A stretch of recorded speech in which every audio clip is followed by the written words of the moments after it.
খুব মানে হঠাৎ করেই হয়েছে, আমি বললাম যে লাক। দেখেন, অভিনেতার বাইরেও আমি তো একজন মানুষ, আমারও তো পরিবার আছে। আজকের ব্রেকিং নিউজ, সাকিব অপুর জন্য আমিরা একটি বাড়ি কিনেছে, এমনটাই বললেন ঢালিউড সুপারস্টার সাকিব খান, এবং সেখানেই স্থায়ী ঠিকানা হতে যাচ্ছে এই দম্পতি। বিকজ অপু এই ছবিতে আসলে আমাদের থাইল্যান্ডের গানের সমাধান হচ্ছে পরকীয়া দেখে এস্টাবলিশড হয়ে গেছে, তো মানুষ এখানে আবার দেখে সবাই সহযোগিতাও করে।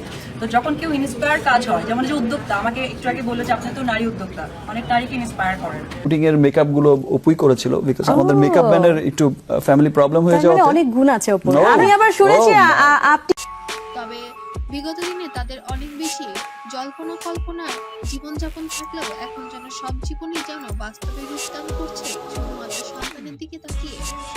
আব্রাহামের জন্য এবার সাকিব অপু আবার এক হয়ে গেছে। আমার বিশ্বাস যে আজ থেকে 20 বছর পরেও যদি কেউ জিজ্ঞেস করে যে অপু বিশ্বাস কে ছিলেন, তো আমার সমস্ত কিছুতে আমাকে সাপোর্ট করেছে, সাপোর্ট করে আসছে, ভালো পেশে যাচ্ছে। তখন অপু বিশ্বাসকে জিজ্ঞেস করলো যেটা বলবে, আমাকে জিজ্ঞেস করলো আমি সেটাই বলবো। এবং একই ঘর সঙ্গে সংসার করছে এবং একই ছাদের নিচে বসবাস করছে এবার সাকিব খান নিজে মুখে স্বীকার করেছেন। একটি টিভি প্রোগ্রামে তাকে প্রশ্ন করা হয়েছিল আপনার বর্তমান স্ত্রীকে, এক বাক্যে উত্তর দিয়ে দেন আমি বেশ কিছুদিন ধরে বলছি যে গণমাধ্যমকে আমি আমার ব্যক্তিগত ঢালিউড সুপারস্টার সাকিব খান, অপু ছাড়া কখনো আমার স্ত্রী বলতে কেউ ছিল না। আমার প্রত্যেকটা সফলতার কৃতিত্ব অবদান সমস্ত শাকিব খানের। উনি যদি না থাকতেন আমার পাশে বা আমার কাজের জায়গাতে, ওনার যদি সেই সাপোর্টটা না পেতাম, করতে চাই না, কারণ ব্যক্তিগত ব্যাপারগুলো এমন ভাবে বলা হয়েছে সেটা অনেক সময় ভালো। হয়তো বা প্রযোজনাটা আমি করে উঠতে পারতাম না।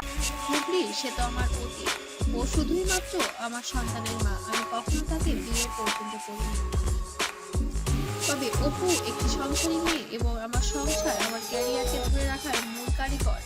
অপুকে আমি অনেক বেশি ভালোবাসি অপু বিশ্বাসকে দিয়ে সে একবার দেখা আমার এবং ওর ওপর আমার অনেক কৃতজ্ঞতা বোধ আছে, কারণ আমার ক্যারিয়ারের আজ এই পর্যায়ে শুধু ওর মাত্রই এসে পেরেছি। বিচ্ছেদের 6 বছর পরে এসে সাকিবের সঙ্গে পুনরায় সম্পর্ক শুরু করেছিলেন চিত্রনায়ক অপু বিশ্বাস। ভালো মন্দ দুদিক থেকেই আসলে একটা মানে মাথা উড়িয়ে দিয়ে সবটা নিজে মুখে প্রকাশ করলেন এই চিত্রনায়িকা।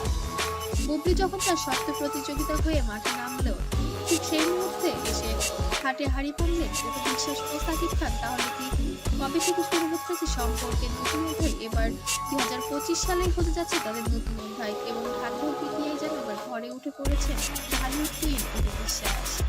কল কাকে করেছিলে ওটা দেখতে চাই। বাহ, খান নিউ নিউ এটা নতুন নাম্বার দিয়ে যাবো আজকে, পাওয়া যায় না পুরাতন নাম্বার। আমার একটা